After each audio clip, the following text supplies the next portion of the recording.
নমস্কার বন্ধুরা, আজ আমি শসা আর আলুর তরকারি রেসিপি করব। আপনারা দেখতে থাকুন। শসাগুলো আমি এরকমভাবে কেটে নিয়েছি, আর আলুটা ওই ধরনেরই কেটেছি।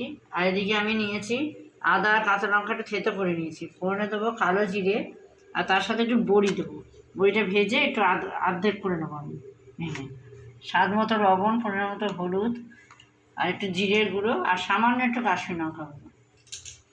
কড়াইতে আমি তেলটা গরম করতে বসিয়ে দিয়েছি। এবার আমি বড়িটা একটু ভেজে নেব।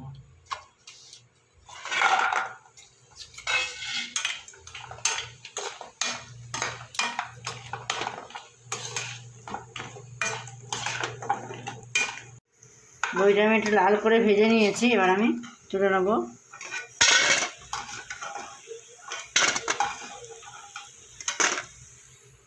এবার আমি তেলে দেবো কালো জিরে,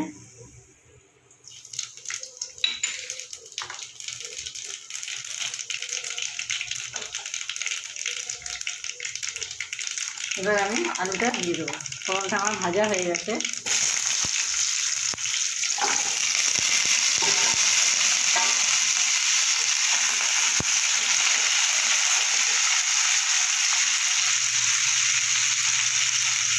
সামান্য একটু লবণ দেবো,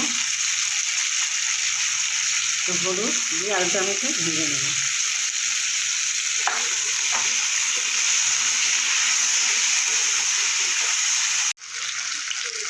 আলুটা আমার অনেকটাই ভাজা হয়ে গেছে। এবার আমি দেবো আদা, কাঁচা লঙ্কা যে থেতো করে দিয়েছিলাম সব দিয়ে দেবো।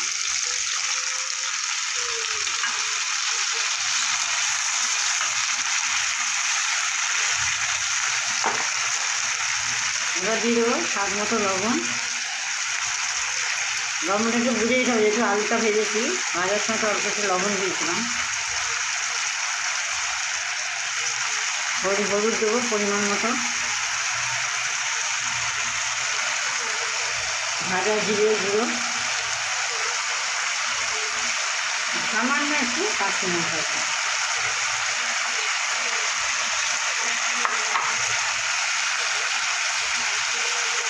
দিয়ে একটু জল দেবো হালকা, দিয়ে একটু মশলাটা আমি কষিয়ে নেবো।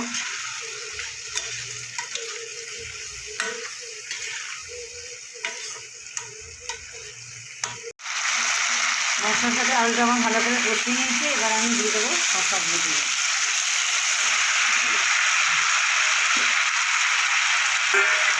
নিয়ে আবারও একটু জল দেবো, মশলার জল দিয়ে ভালো করে আবার একটু কষিয়ে নেব।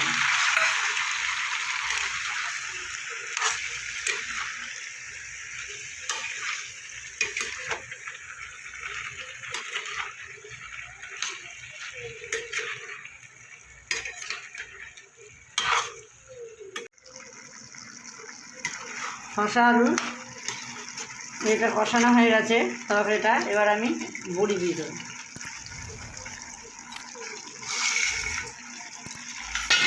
বড়িটা আমি একটু ভেঙে ভেঙে নিয়েছি। এবার সামান্য একটু জল দেবো, বড়িটা একটু যাতে গলে যায় ভালো করে। এই বড়িটা একটু সময় লাগে গলতে, ওই জন্য একটু জল দিন। শসা আলু সমস্ত গলে গেছে। একটু ঢাকা দিয়ে দেবো। শসা আলু বড়ি দিয়ে তরকারিটা আমার হয়ে গেছে। এবার আমি নামিয়ে দেবো।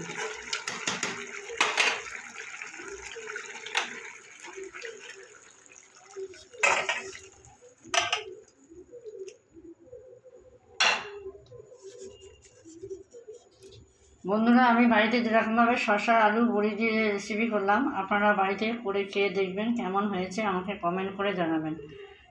লাইক, কমেন্ট, শেয়ার করবেন। আর আমার ভিডিও যদি ভালো লাগে সাবস্ক্রাইব করবেন।